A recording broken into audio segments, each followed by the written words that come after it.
Alright guys, that's Kremp here, and I hope you're doing well and enjoying your day so far. Major 4 in Dallas begins tomorrow. OpTic's first tournament with their brand new pickup in Mercules. The last time they did this, of course, was a couple of years ago with Ghosty, a rookie, came into the team, and his results on LAN were rather good. They made a couple of grand finals. Is it possible for OpTic to do the same thing? Well, Shotzzy's teammate are telling him, don't shoot bodies, and maybe the run could be on. Very much interested to your thoughts in the comments. Hit the like button if you enjoy. Subscribe if you're new as always. I greatly appreciate it. First of all, just wanted to start here, because I was walking around the venue a bit yesterday. Today is like setup day, pretty much. But obviously they're preparing everything over the last couple of days. First thing to note is that this venue is absolutely massive. It takes me about 10 minutes to walk from like where my hotel is to the left side of this image, and then it takes at least another 10 minutes to walk from the left side to the right side of this image. So if you want to go from where the HaLo stuff is to where COD is, it is a bit of a trek, but you know, that's fine. There's so much going on. Like there's chess happening here, there's all sorts of things in this area, there's like the Brawl Cup, and then the hall for COD is immense. Like, it looks big on this graphic, but I tell you, this hall is mega. I don't even think they're going to be using all of it. Like, it's such a big space that I don't think they even need the whole space. But the setup in there, from what I saw yesterday, is brilliant. So much space for the challenger stuff. That was all laid out, and then, yeah, there's going to be some serious energy in the building, let's just say that. The Counter-Strike arena as well, for those attending, is also incredible. I think there's probably more seats in, obviously the arena looks smaller, and it is, but don't get me wrong, this is like a big venue, but well, there's like seating all the way up into the alcoves basically of the ceilings, so there's loads of different floors to the seating, which won't be the case in the COD venue. So yeah, that's more of like an auditorium really, whereas the COD stuff is more just a massive room, and then the seating is going to be laid out from there. So yeah, I'll of course see it again today while we're doing some of the setup stuff, but yeah, unlike any event that I've really ever been to, like I was at Insomnia 62, I think it was, which is where CWL Birmingham was hosted back in 2018, of course, that Iyama Monitor event. And on some level it was kind of similar, but like it wasn't on this scale. Like this venue is very much like everything is bigger in Texas. That was my main feeling when I was walking around. Glad Zinny's okay from this, by the way. I know that Scrap and Zim were having a bit of a back and forth because he got absolutely smashed by a truck. And, well, Scrap was in the replies and says, nice driving, dumbass. Of course, we know what happened a few months ago with Scrap when it was, let's say, a little bit icy down there in Dallas, and he managed to send his beamer into the wall of a parking lot and got caught from multiple angles. It was pretty funny, and, you know, I don't know if that car ever got recovered. But Zinny says, you put your car into a wall, I got slammed by an 18-wheeler like a real man. So thankfully Zinny's okay, because that's pretty bad stuff. Not the way that he wanted his weekend to start, but I guess it can only get better from here. There's a bit more talk about this whole Fringe situation, right? Of course, a new map that is coming in, and it's actually been confirmed now. I mean, okay, Trek confirmed it, but it's now been made official by the announcement for the upcoming season that this is what we're going to get. So they had all the things in. They've got the new maps arriving at the top side, and of course the most notable one here being Fringe. Of course, many who played Fringe will know that, you know, they've changed a couple of things maybe graphically on this. I don't remember these things fired over the top here, but it shouldn't really matter. Everything else looks roughly the same. You've got barn window in the same spot, etc, etc. So yeah, I'm just intrigued to see how it plays without wall running, without jetpacks, without double jumping, that type of stuff, because, you know, with a wall run, you actually were, so this side window that I'm kind of pointing out here that you guys can't see, but this side window of barn, you can actually get into that just with a wall run. You didn't need to use your jetpack at all, because sometimes, you know, maybe banner would take happen and you didn't have blast suppressor or something, and you'd be able to get seen on the map if you jumped up here. So you could hop on the wall at the side there where the bomb site was, jump off the wall over to the window and then get up. But I'm not sure what their approach is going to be here, because of course you can get into barn other ways. You can get through the back door or get through this way, but you know, the map played as it did because you could hop into these windows from multiple angles. So yeah, it's a map that was designed with jetpacks and wall running in mind, and that's not what we have in this game right now. So who knows? The OpTic guys were talking about it on a podcast yesterday, and their perspective was, you know, for search and destroy, yeah, 100% let's put it in. For the respawns, they would like to see, you know, maybe it get tested, or at least they would like to try it out before they'd feel confident that it's going to be good for the respawn modes. At the end of the day, I don't know if it matters what the pros think, really. The CDL might look at it and say, you know what, we are going to just bring this in for the World Championship.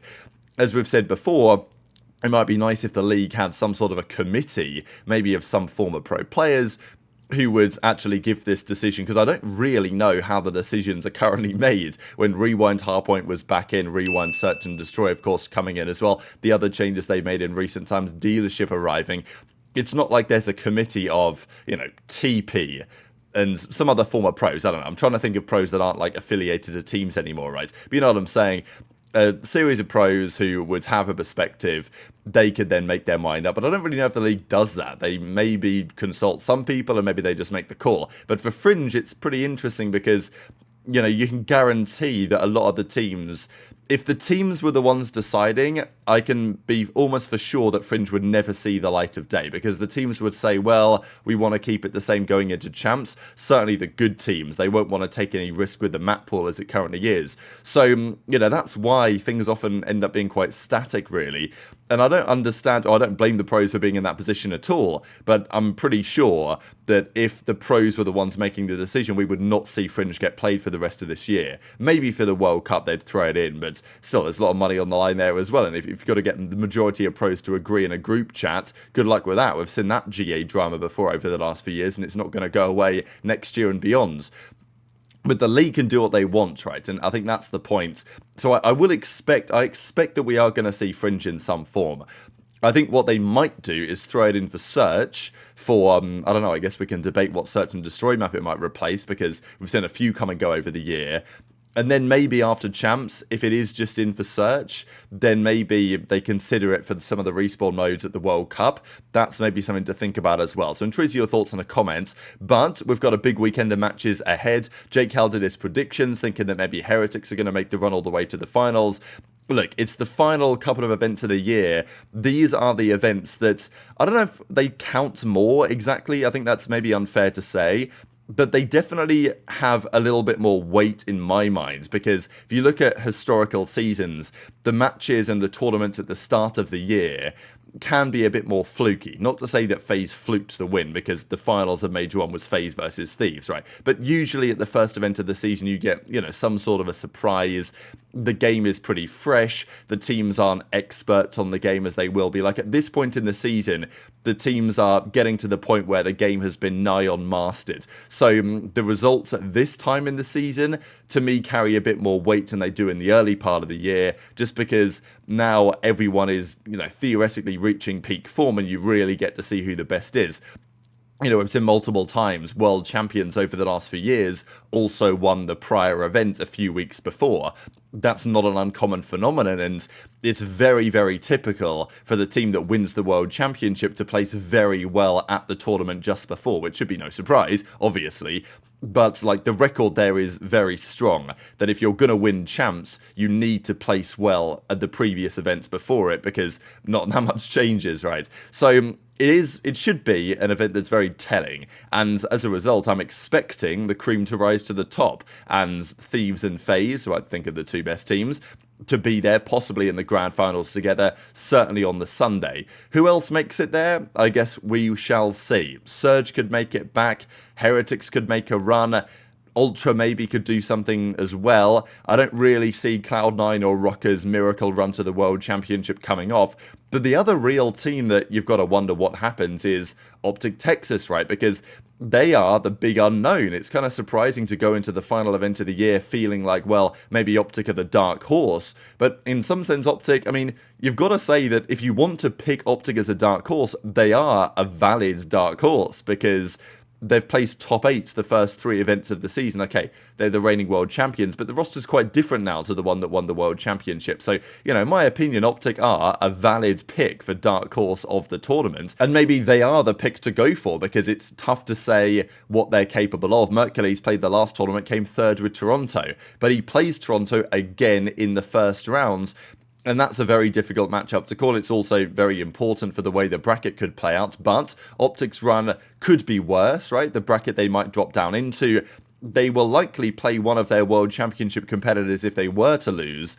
But how far could they potentially go with this tournament run? That's the big question. The last time OpTic picked up a rookie player, Ghosty came in and they were second at their first major. Now, you might argue back then a couple of years ago, the strength of the competition maybe wasn't the same as it is today.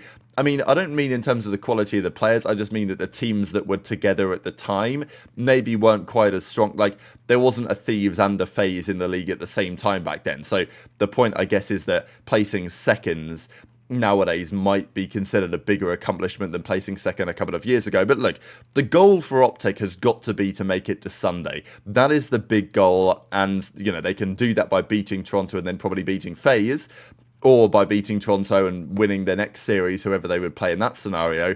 Regardless, it's going to be difficult. Like, they're going to have to beat a Surge, a Toronto, a Heretics. Like, they're going to have to beat at least one of those three teams to make it to Sunday. I mean, you're not going to make it to Sunday without beating something like that. So that's what they'll have to do.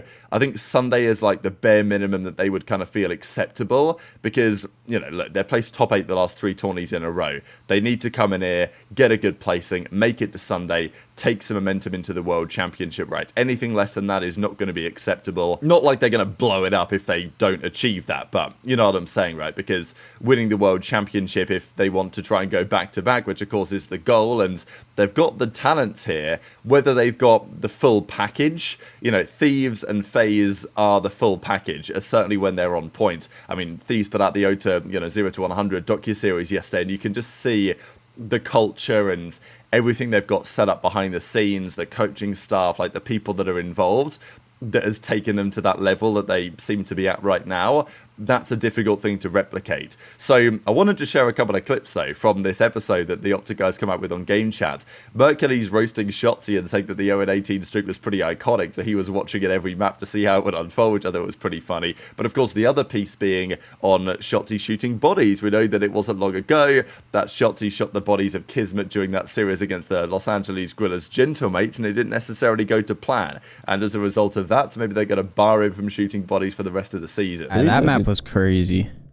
3-17 is crazy, I'm not gonna lie. And then map 4, what was it? The rewind is where we choked. Yeah, I shot Kiss's body, and this guy turned into fucking, I think, Thanos. That was insane, man. I didn't even do it in terms of like it was kids. It was more just you might like be banned from shooting bodies, bro. I was literally just like in flow, no bullshit. In flow, I played my life really good. Feeling confident. Fucking outplayed him in the hill. Like, you know what? Let me rip this guy's body. I think Mack laughed, I'm pretty sure, from what I remember, unless I'm tripping. But maybe. I don't remember. And then we Shouldn't ended up have been laughing. Yeah, not John God. no. That's actually hilarious. What a blinker, man. The listens, wow, we haven't had those listening comms since I think the stage 1. Fuck me, dude. Losing too damn much. Oh yeah, what were you? I'm actually curious. What were you thinking whenever we were, in that slump, 0-18? Did you watch? Yeah, no. Do Challenger kids like actually watch CDO like that? Or are you guys playing it around the same some time? of them. I mean, I do. Just because that was like iconic. I don't know. That was iconic. Because like you guys are obviously so good, so it's like vibe. But how the fuck are they OD? Bro, I still don't know to this day how, like. Don't get it twisted. We were like obviously bad, but bro, I think like I don't even know. I don't think we're that bad. Unless I'm fucking we were fucking terrible. But I swear, like, at least, 18 though, that's different. but to go 0-18 is insane. No, 0-18 is more mental. That's like, no, exactly. That's where, at least from my perspective, Yeah, no, that's mental at that point. it was all mental from my perspective. No bullshit. I don't think it was anything like. What do you guys think about the SMG pyramid that we put together here going into the major? Because it's pretty fascinating to think about an SMG pyramid where there is no Shotzzy, right? But on current evidence, is Shotzzy better than any of these players on the screen? Probably Estriel, to be honest. Like, Estriel's kind of fallen off lately. I might drop him off this list. But yeah, HyDra the king of the SMGs for now, which I definitely agree with.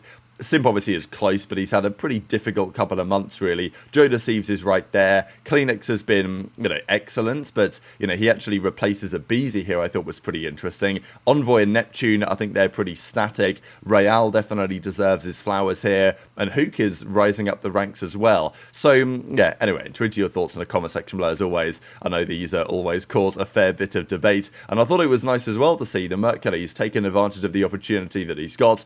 and whacking up some YouTube videos, as he says. First YouTube video uploaded would mean a lot if you all subbed and showed some love at the link below. And this, I mean, look at it, banked 5,000 likes here, right? So great to see. Look, we love to see more content in the scene, and when players get the opportunity to join OpTic in circumstances they probably didn't expect to have, then it's always nice to see them capitalizing on the chance. So yeah, Mercules, entertaining guy.